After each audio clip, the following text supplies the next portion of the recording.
Hi everyone, thank you so much for joining us in this NetBase Quid live session. I'm Harvey Raniola, Director of Demand Generation at NetBase Quid, and leading the session is James Turntine of SAP.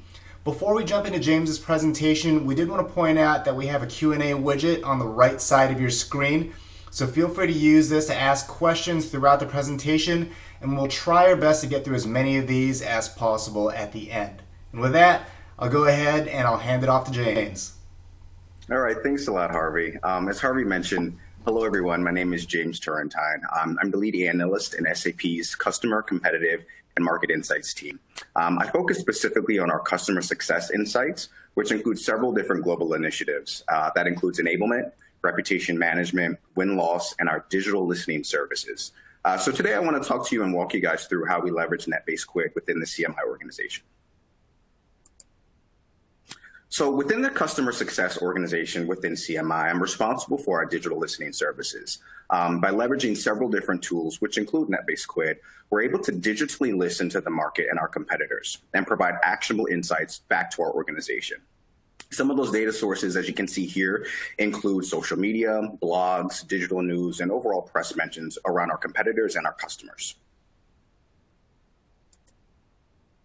So here are a couple of different use cases that we use to leverage within our digital listening services group.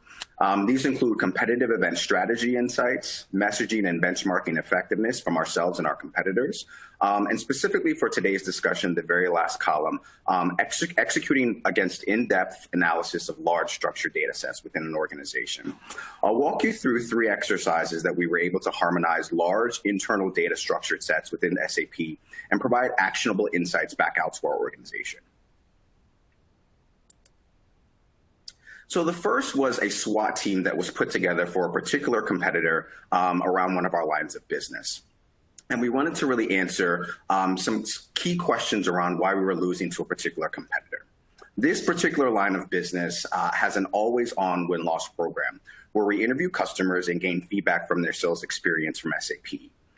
We had the data, but there really wasn't a clear way to mechanize and gain insights from the data that we actually had from those customer interviews.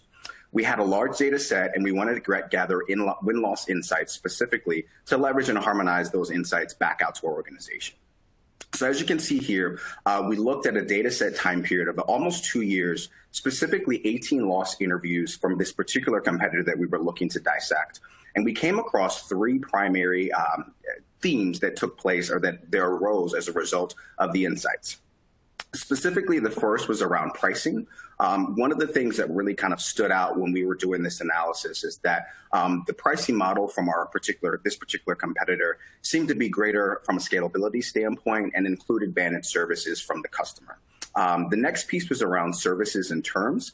There seemed to be a desire to develop a support team around the customer, and specifically helping customers develop a voice of the customer program from their insights from the win-loss. And then the last piece was around support and sales engagement.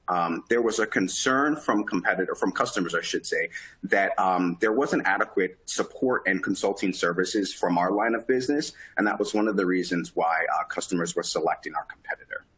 So again, we were able to harmonize a large data set that we actually had internally within our organization, but we didn't necessarily, prior to leveraging NetBase Quid, have the tool to harmonize that information and provide that insight back out to the organization. The next example that I wanted to kind of walk you through was an internal win-loss program that we did with a particular line of business. This particular line of business actually executed win-loss by talking to our sales organization and our virtual account teams to try to understand what was going on within our sales cycles and why we were losing and why we were winning. In this particular exercise, we wanted to look specifically at customer losses, and we looked at one specific question that we wanted to answer. What worked well from a sales perspective? So similar to win themes that we've seen across other competitors and other lines of business, there were major themes that really kind of stood out specifically within this analysis. The first was around customer relationships. Establishing customers' trust was critical and paramount within the particular opportunities that we were analyzing. The second was around account intelligence and proper preparation. So the team's ability to gather key requirements of the particular voice of the customer, particular initiative, and then really processing the workflows and complexity of multi-business line environments, specifically around that particular account intelligence. The last piece, or the second to last piece, was specifically around teamwork. Great support and executive sponsorship and regular alignment with the C-suite and executives within that customer were really, really critically important. And the last piece was sales execution, which is no-brainer here in this instance, retooling our strategy and simplifying the solution and its architecture to really alter the course of the opportunity. Part of what made this particular instance really important is the fact that we did a 360-degree view of our win-loss. We do a win-loss program, particularly with this line of business externally, but we also executed this piece internally. We had the internal data, but again, we didn't have the mechanism to really harmonize the insights and provide it back out to the organization.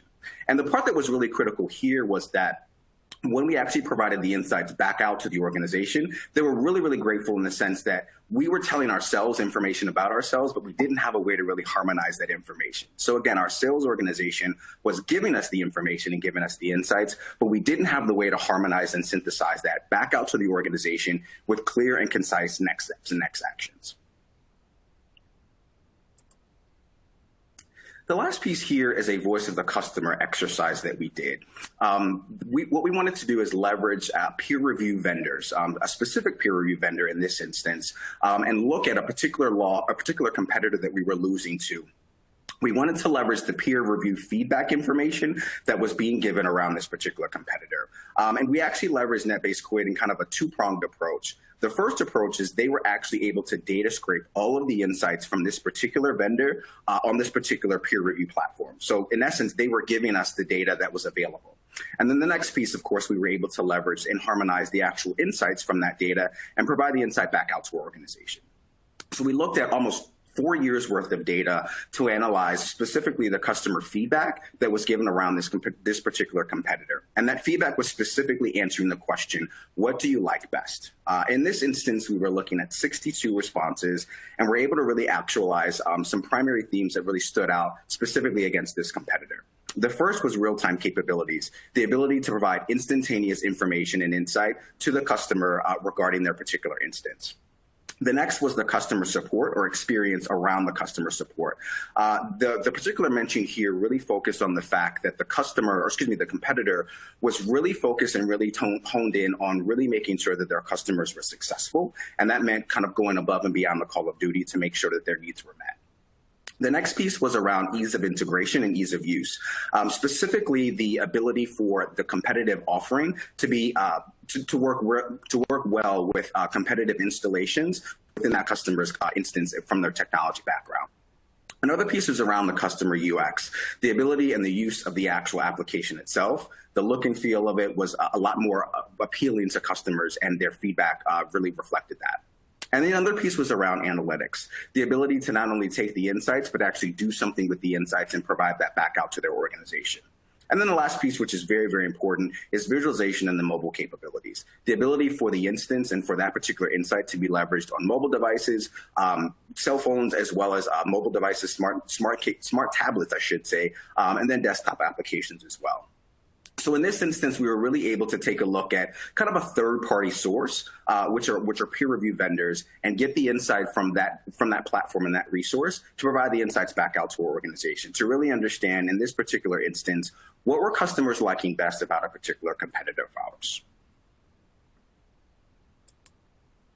So there are some key takeaways that I think are really critical for everyone to kind of keep in mind as they're working and leveraging the NetBase Quid tool, particularly around large data structured sets and harmonizing that information and providing that insight back out to your organization. The first is establishing a baseline of confidence for the data set. It's critically important to make sure that you trust the data, because at the end of the day, you can harmonize the data all you want, but if the information is questionable, it really provides a lack of a foundation going forward to provide that insights back out to your organization. The next is making sure that you're establishing appropriate turnaround times for the insight itself. Oftentimes, you don't know what you don't know until you begin the actual analysis. So it's really important that as you're working with different organizations, different parts of your organization, that you communicate and that you articulate the expectations from a timing perspective on when to get the insights back. The next piece is really synthesizing the net-based Quid data into the proper terminology of your organization. With the data harmonization capability of net-based Quid, it's great to kind of provide the clustering information and the insights that the tool provides. One thing that we found that's critically important is that the overall umbrella terms, as you get kind of the data or visualization, is great, but it's also important that you look a little bit further into the clusters and to make sure that that information and the way it's articulated from net-based Quid is applicable to the terminology within your organization. That actually goes back to the second term that I mentioned, which is around properly providing adequate timelines. At the end of the day, you want to make sure that you're providing the insight back out to your organization, but that insight is something that they can take action on, and making sure that it's within the terminology of how your organization speaks to your business.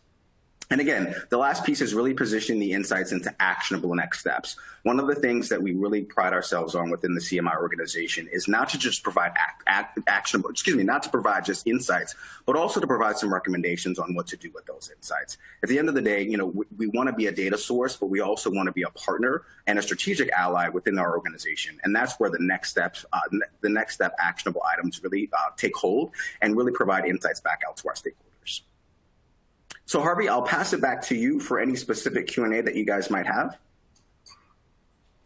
Awesome. Thanks so much, James. Really interesting, just in terms of the way that you've been using the product and to be able to analyze this type of data set. It's definitely not a common use case for our customers. So really great that you're able to share your process as well as some of these insights with us.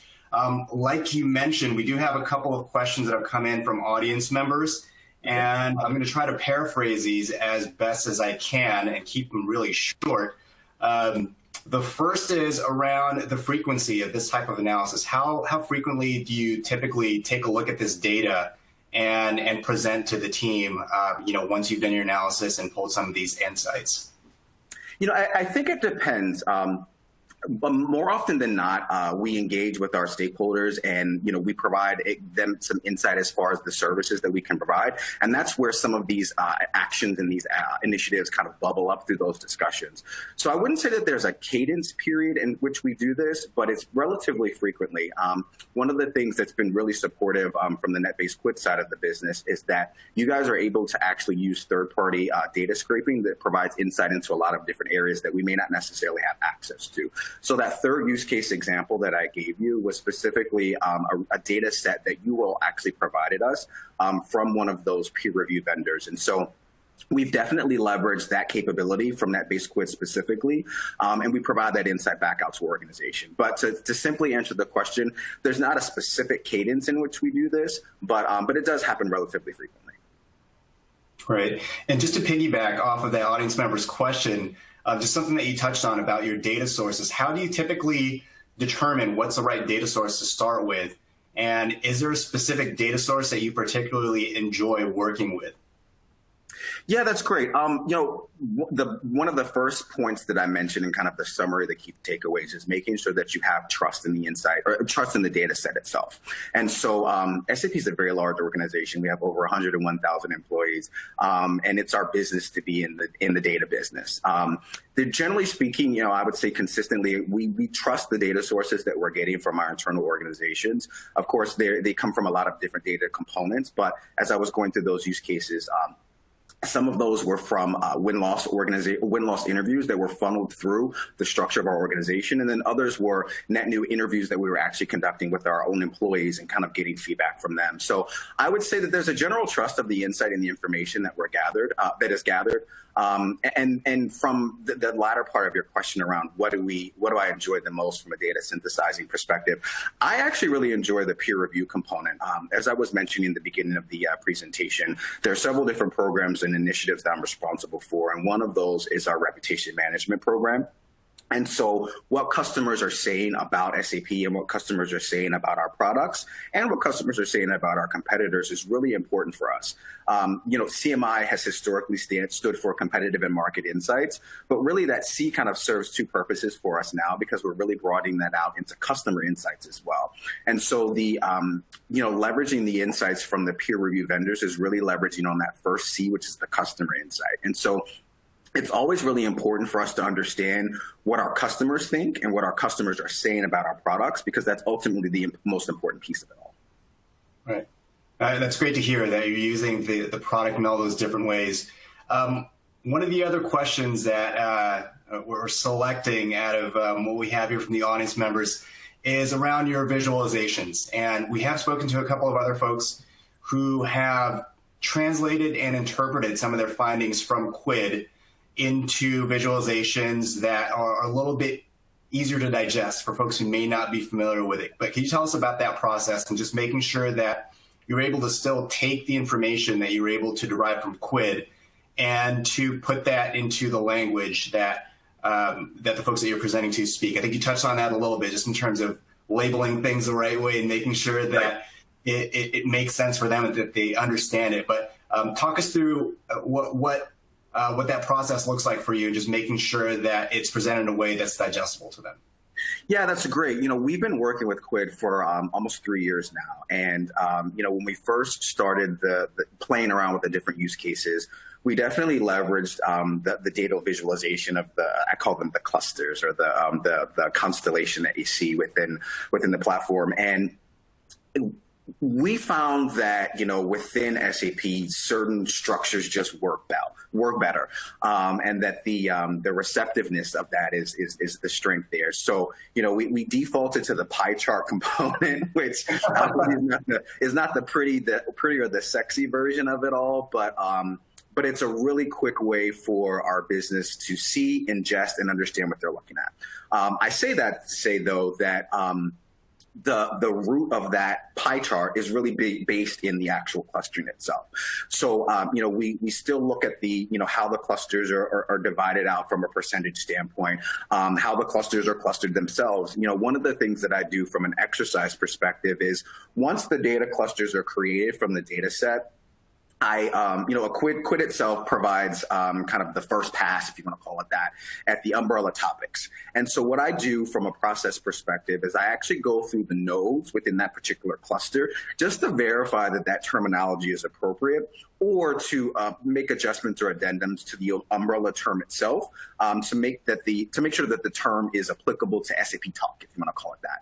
And so that, we're still using the data visualization component. We're just kind of repositioning it in a way that is receptive to our business. And so, as I mentioned, when we first started with Quid, we were kind of cutting and pasting the data visualization chart within our presentations. And, at the end of the day, the business still needs to see, okay, what's the percentage of this term? What's the percentage of that term? What does this all mean? And so, it's trial and error. And we kind of found the sweet spot for providing that insight and leveraging Quid back out to our business. And we kind of know exactly how to leverage the insights and the capabilities in a way that we're still obviously leveraging the tool, but using it and synthesizing it in a way that is receptive to our business. That's great to hear. By the way, I believe that's a third different way that I've heard Quid's visualizations be described. So you have constellations. I've heard a Jackson Pollock painting. Okay. I've also heard a spaghetti chart, as in spaghetti that's just been thrown against the wall. Yes. And, so that's really great just to hear from folks like you and some of our other customers, just in the way that they're describing these visualizations and the way they're actually using it, really understanding, how things are being clustered and their position within the network maps. Really interesting to hear about that stuff. You did mention that. I'm going to steal more Q&A time from the audience members here, but really interesting the story that you're telling us, and just some of the background with SAP and the way that you guys have been using Quid. You mentioned that you've been using it for roughly 3 years now. Can you tell us a little bit, especially for some of the audience members who may not be as familiar with the product, how you guys started out with it, and what were some of the initial steps that you took to get familiar with the way the product works, and to begin actually being able to analyze and derive actionable strategic insights from the data, as opposed to just seeing the visualization and thinking, oh great, Jackson Pollock painting, I have no idea what these things mean and how these are useful to my analysis. How did you guys get from that point to really being comfortable with the way they're using the tool and the analysis that you were able to do with it? Yeah, so as I mentioned in the beginning of the presentation, we have a series of digital listening services that we provide back out to the business, and those umbrella services kind of provide different resources and different insights back out to our business, depending upon the use case and what we're looking to answer. And so I would say, initially with what we were working and leveraging with the Quid tool, we was kind of trial and error, listening to our stakeholders and what they were looking for, and then determining whether Quid as a tool would provide them the insights and the answers that they were looking for. I'll give an example. Initially, one kind of test pilot that we leveraged and that we used was really trying to understand from a competitive lens perspective. One of our competitors launched a product, and we were trying to understand what the market was saying about that particular product. Was that product resonating in the market space? And that was not using the structured data sets. That was actually using kind of the wide market information and insight that the Quid tool provides. And so we were able to provide that information back out to our business and understand and give them insights into, what the market was saying, how the market was responding, what the temperature was for that particular product launch. Another instance that we used, the tool, and as I mentioned, we kind of massaged through the process of use cases to kind of get to our sweet spot. Another one of those instances is a terminology that we were using for one of our products. And understanding, it was a new term that we were using and that we were coining. And we wanted to understand if this was a common term that was in the market and who had share of voice of that particular term, if it was not us. It was something that we were putting a lot of our resources and effort in marketing resources behind, and we wanted to make sure that we had the share of voice there. Luckily, we were really validating more than anything that we really were the ones that had share of that particular term and share of voice for that term. But again, it was an example of using the tool itself. I think where we really started to hone in on regarding the large data sets was specifically as we started to build out the robust nature of our reputation management program. As I mentioned before, that's one of the initiatives that I'm responsible for. And, part of the challenge with the reputation management component is, what do you do with all this data? I mean, SAP, we have a large product portfolio, and trying to understand what each of our lines of business and each of our product portfolio areas, what the insight was there was difficult. And so Quid was actually really able to help us through that process by the data scraping that they were able to do from a third-party perspective and provide kind of basically a large data set for us to kind of look at the data and really get the insights specifically from the data. And so that's really where we found the sweet spot for leveraging the capabilities of NetBase Quid was really in the structured data component.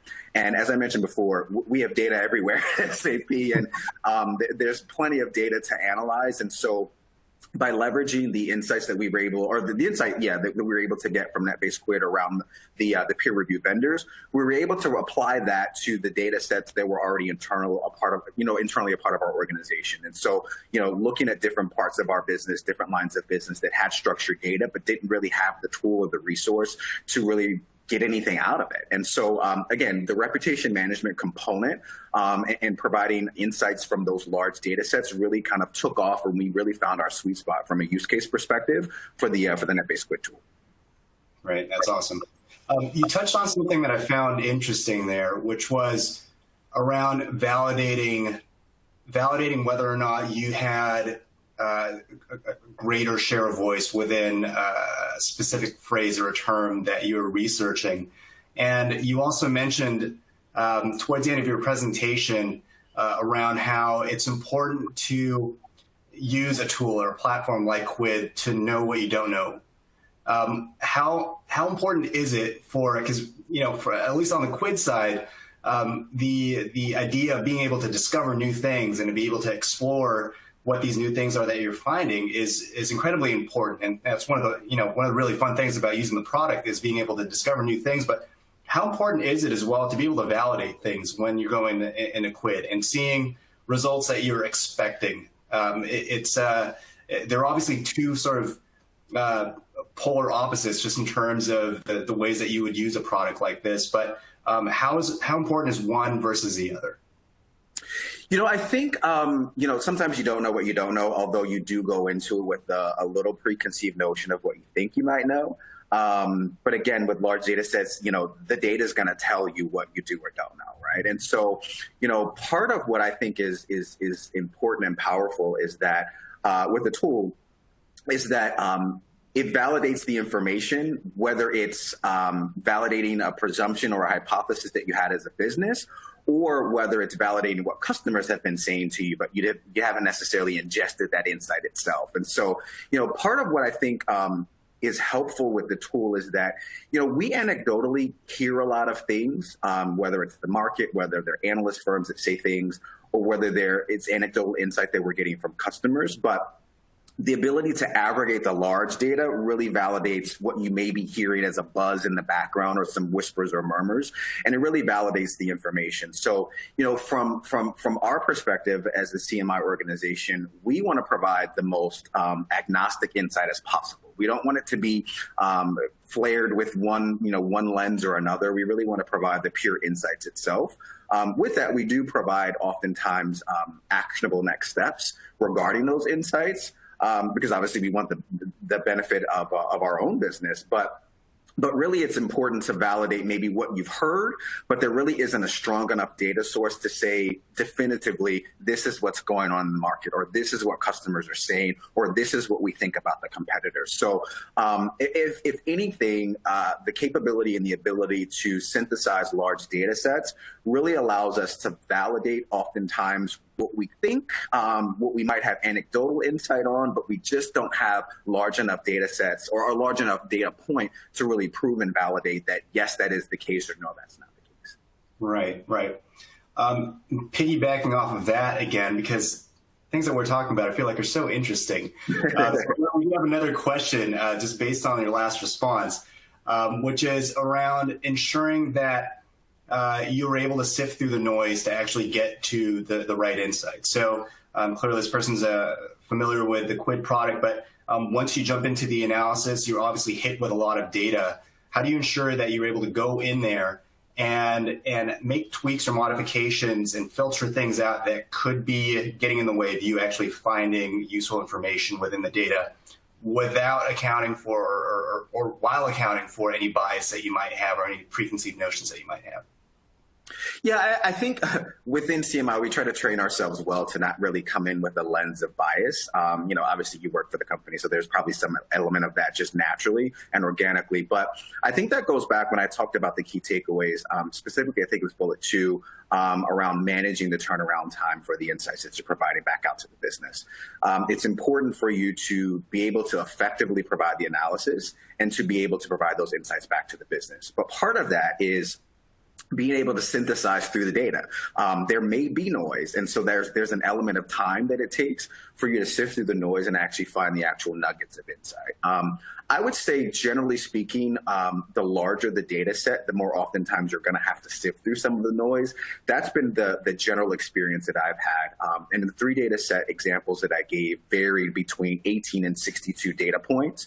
And so it's a little bit easier to do the analysis and to synthesize the information with the data set that seems large, but in an SAP world, that's not really that large. And so it's a little bit easier to kind of really get to the nuggets quickly. But in an instance that I gave earlier when we were talking through, what was the market saying about a competitive offering, or what was the market saying from a share of voice perspective on a particular term, those exercises take some time. Those exercises, you really do have to sift through the noise, because the great part, and kind of it's the double-edged sword with the tool, it casts a wide net. And sometimes within that net, you don't need all the fish to steal from an analogy, right? So you might get, some bottles in the net. You might get,